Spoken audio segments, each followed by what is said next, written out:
AP జిల్లా కోర్టుల నుంచి ఒక గుడ్ న్యూస్. కొన్ని కొత్త ఉద్యోగాలొచ్చాయి. కానీ దాంతోపాటే ఒక పెద్ద వార్నింగ్ కూడా. ఇప్పటికే జరుగుతున్న రిక్రూట్మెంట్లో ఒక మేజర్ ఇష్యూ నడుస్తోంది. సో ఈరోజు మనం ఆ కొత్త జాబ్స్ ఏంటి, వాటితో పాటు అభ్యర్థులు ఖచ్చితంగా తెలుసుకోవాల్సిన ఆ ముఖ్యమైన హెచ్చరిక ఏంటి, ఈ రెండింటి గురించి వివరంగా మాట్లాడుకుందాం. సరే, ముందుగా మంచి విషయంతో మొదలుపెడదాం. ఈ కొత్త ఉద్యోగాల సంగతేంటి? విశాఖపట్నం జిల్లా కోర్టు నుంచి 3 కొత్త జాబ్ నోటిఫికేషన్లు రిలీజ్ అయ్యాయన్నమాట. ఈరోజు మన చర్చలో ఏమేముంటాయంటే, ఫస్ట్ ఏపీ జిల్లా కోర్టులో వచ్చిన కొత్త ఉద్యోగాల గురించి చూస్తాం. ఆ తర్వాత ఆ 3 రకాల పోస్టుల డీటెయిల్స్ ఏంటో తెలుసుకుందాం. తర్వాత ఎలా అప్లై చెయ్యాలి, స్టెప్ బై స్టెప్ ప్రాసెస్ చూద్దాం. ఇక నాలుగోది, ఇప్పుడు నడుస్తున్న రిక్రూట్మెంట్లో వస్తున్న ఒక పెద్ద కాంట్రవర్సీ, అదేంటో చర్చిద్దాం. ఫైనల్గా నెక్స్ట్ ఏం జరగబోతోంది, సెకండ్ లెస్ సంగతేంటి అనేది కూడా మాట్లాడుకుందాం. రైట్, ఇక మొదటి విషయానికి వస్తే, విశాఖపట్నం జిల్లా న్యాయసేవా అధికార సంస్థ నుంచి వచ్చిన ఈ తాజా ప్రకటనలు. మొత్తం 3 నోటిఫికేషన్లు విడుదలయ్యాయి. ఓకే, ఇప్పుడు ఆ 3 రకాల పోస్టుల డీటెయిల్స్ ఏంటో ఒకసారి సైడ్ బై సైడ్ కంపేర్ చేసి చూద్దాం. అప్పుడు మనకొక క్లియర్ ఐడియా వస్తుంది. ఇక్కడ చూస్తే మనకు 3 రకాల పోస్టులు కనిపిస్తున్నాయి. ఒకటి రికార్డ్ అసిస్టెంట్. దీనికి qualification just 10th class pass అయితే చాలు. శాలరీ కూడా మంచి ప్యాకేజే, 23,000 నుంచి దాదాపు 75,000 వరకు ఉంది. ఇక selection process, written exam, interview ఉంటాయి. రెండోది ఫ్రంట్ ఆఫీస్ కోఆర్డినేటర్. దీనికి ఏదైనా డిగ్రీ ఉండాలి, దాంతోపాటు ఎంఎస్ ఆఫీస్ తెలుసుండాలి. దీని శాలరీ ఇంకాస్త ఎక్కువ. ఇక మూడోది డేటా ఎంట్రీ ఆపరేటర్. దీనికి కూడా ఏదైనా డిగ్రీ సరిపోతుంది. ఈ రెండింటికి written exam, skill test, interview, ఈ 3 స్టేజెస్ ఉంటాయి. సో క్లియర్గా చూస్తే 10th క్వాలిఫికేషన్తో 1, డిగ్రీ క్వాలిఫికేషన్తో 2 పోస్టులు ఉన్నాయి. ఇక వయస్సు విషయానికి వస్తే ఈ 3 పోస్టులకు కూడా కామన్ రూల్స్ పెట్టారు. మినిమం 18 ఏళ్లు, మ్యాక్సిమం 42 ఏళ్లు ఉండాలి. అయితే ఎస్సీ, ఎస్టీ, బీసీ, ఈడబ్ల్యూఎస్ కేటగిరీల వాళ్లకు 5 ఏళ్ల ఏజ్ రిలాక్సేషన్, ఇక ఫిజికల్లీ హ్యాండిక్యాప్డ్ ఇంకా ఎక్స్ సర్వీస్మెన్ వాళ్లకైతే 10 ఏళ్ల సడలింపుంటుంది. ఇది మామూలే కదా. సరే, అంతా బానే ఉంది.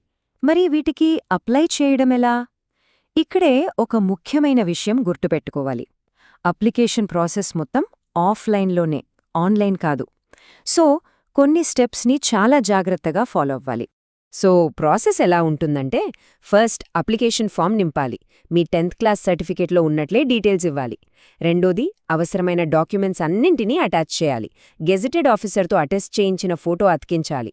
మూడో స్టెప్, అప్లికేషన్ ఫీజు కోసం ఒక డిమాండ్ డ్రాఫ్ట్ అంటే డీడీ తీయాలి. ఫైనల్గా ఈ మొత్తం ప్యాకేజ్ని అంటే ఫామ్, డాక్యుమెంట్స్, డీడీ అన్నింటినీ కలిపి వాళ్ళు చెప్పిన అడ్రస్కు స్పీడ్ పోస్ట్లో పంపించాలి. అంతే.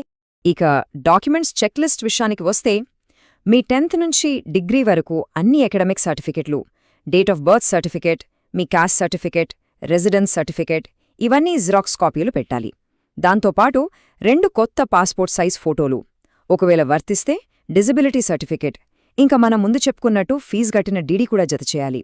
వీటిలో ఏది మిస్ అయినా అప్లికేషన్ రిజెక్ట్ అయ్యే ఛాన్స్ ఉంది. సో జాగ్రత్త. ఇక అప్లికేషన్ ఫీజు ఎంతంటే, ఓసీ, బీసీ అభ్యర్థులకు 1000 రూపాయలు. అదే SC, ST, physically handicapped, ex servicemen కేటగిరీల వాళ్లకు 500 రూపాయలు కడితే సరిపోతుంది. అన్నింటికన్నా ముఖ్యమైన విషయం లాస్ట్ డేట్. ఇది చాలా చాలా ఇంపార్టెంట్. జనవరి 27, 2025 సాయంత్రం 5 గంటలలోపు మీ అప్లికేషన్ వాళ్లకు స్పీడ్ పోస్ట్లో చేరిపోవాలి. ఈ డేట్, టైం అస్సలు మిస్ అవ్వద్దు. సరే, ఇప్పటివరకు కొత్త ఉద్యోగాల గురించి మాట్లాడుకున్నాం కదా. ఇప్పుడు టాపిక్ షిఫ్ట్ చేద్దాం. ప్రస్తుతం జరుగుతున్న కోర్టు ఉద్యోగాల నియామకాల్లో ఒక పెద్ద వివాదం నడుస్తోంది. దాని గురించి ఇప్పుడు వివరంగా చూద్దాం. అసలు సమస్య ఏంటంటే, ఒక జాబ్కి క్వాలిఫికేషన్ 7వ తరగతో 10వ తరగతో అనుకుందాం. కానీ ఆ జాబ్కి డిగ్రీలు, పీజీలు చేసిన వాళ్లు అప్లై చేస్తే అప్పుడేమవుతుంది? ఇదే ఇప్పుడు చాలామంది అభ్యర్థుల్ని వేధిస్తున్న ప్రశ్న. దీన్నే మనం ఓవర్ క్వాలిఫికేషన్ ఇష్యూ అంటున్నాం. అంటే ఆఫీస్ సబార్డినేట్ లాంటి పోస్టులకు 10th పాస్ అయితే చాలు, కానీ డిగ్రీలు చేసిన వాళ్లు కూడా వీటికి అప్లై చేసి జాబ్స్ కొట్టేస్తున్నారు. దీనివల్ల నిజంగా ఆ 10th క్వాలిఫికేషన్ మాత్రమే ఉండి ఆ ఉద్యోగం కోసం ఎదురుచూసేవాళ్లకు అన్యాయం జరుగుతోంది. ఈ విషయంపై అఫీషియల్ నోటిఫికేషన్లో చాలా స్ట్రిక్ట్ వార్నింగ్ ఇచ్చారు. ఏమన్నారంటే ఎంపికైన అభ్యర్థికి మేము చెప్పిన క్వాలిఫికేషన్ కన్నా ఎక్కువ చదువున్నట్టు తేలితే వాళ్ల సెలెక్షన్ వెంటనే క్యాన్సిల్ చేస్తాం, అంతేకాదు వాళ్ల మీద చట్టపరంగా ప్రాసిక్యూషన్ కూడా ప్రారంభిస్తాం అని చాలా గట్టిగా చెప్పారు. ఇది చాలా సీరియస్ వార్నింగ్. మరి ఈ విషయం వాళ్లకెలా తెలుస్తుందనుకుంటున్నారా? అంతా డాక్యుమెంట్ వెరిఫికేషన్ అంటే డీవీ టైంలో బయటపడుతుంది. అప్పుడు ఒరిజినల్ ట్రాన్స్ఫర్ సర్టిఫికెట్ అంటే టీసీ సబ్మిట్ చేయాలి కదా. ఆ టీసీలో మీరు ఎక్కడి వరకు చదివారో క్లియర్గా ఉంటుంది. సో మీ హయ్యర్ క్వాలిఫికేషన్స్ దాచేద్దామనుకుంటే అస్సలు కుదరదు. సరే, ఈ రూల్ ఇంత స్ట్రిక్ట్గా అమలు చేస్తుంటే మరి ఫైనల్ రిజల్ట్స్ కోసం వెయిట్ చేస్తున్న వాళ్ల పరిస్థితి ఏంటి? వాళ్లకి దీనివల్లేమైనా ఉపయోగముందా? నెక్స్ట్ ఏంటి? ఇక్కడే సెకండ్ లిస్ట్ అనే కాన్సెప్ట్ వస్తుంది.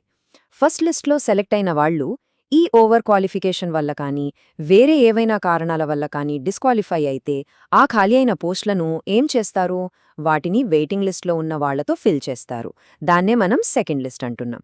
ఇది వెయిటింగ్ లిస్ట్లో ఉన్న వాళ్లకు ఒక పెద్ద హోప్ అన్నమాట. ప్రస్తుతం జరుగుతున్న రిక్రూట్మెంట్ టైమ్లైన్ని మనం ఒకసారి అంచనా వేస్తే జనవరి 19న డాక్యుమెంట్ వెరిఫికేషన్ మొదలవుతుంది. జనవరి చివర్లో స్కిల్ టెస్ట్ డేట్స్ అనౌన్స్ చేస్తారు. ఫిబ్రవరి మధ్యలో రిజల్ట్స్, మరికొంతమందికి డీవీ కొనసాగుతుంది. ఇక అన్నిటికన్నా ముఖ్యంగా ఫిబ్రవరి చివరి నాటికి ఈ సెకండ్ లిస్ట్ రిలీజ్ అయ్యే అవకాశముందని అందరూ ఎదురుచూస్తున్నారు. సో ఫైనల్గా మనం అర్థం చేసుకోవాల్సింది ఏంటంటే, మీ క్వాలిఫికేషన్స్ విషయంలో నిజాయితీగా ఉండటం. ఇది కేవలం ఒక రూల్ కాదు, ఇది ఒక తప్పనిసరి అవసరం. లేదంటే జాబ్ పోవడమే కాదు, చట్టపరమైన చిక్కులు కూడా ఎదుర్కోవాల్సొస్తుంది. ఇది ప్రతి ప్రభుత్వ ఉద్యోగానికి అప్లై చేసేవాళ్లు గుర్తుపెట్టుకోవాలి. ఇదంతా చూశాక మనందరి మదిలో ఒక ప్రశ్న మెదులుతోంది. ప్రభుత్వ ఉద్యోగాల్లో అందరికీ సమాన అవకాశాలు, న్యాయం జరగాలంటే క్వాలిఫికేషన్స్ విషయంలో ఇంత స్ట్రిక్ట్గా ఉండటం ఎంతవరకు కరెక్ట్? ఇది నిజంగా అవసరమా? ఈ విషయంపై ఆలోచించాల్సిన అవసరం ఎంతైనా ఉంది.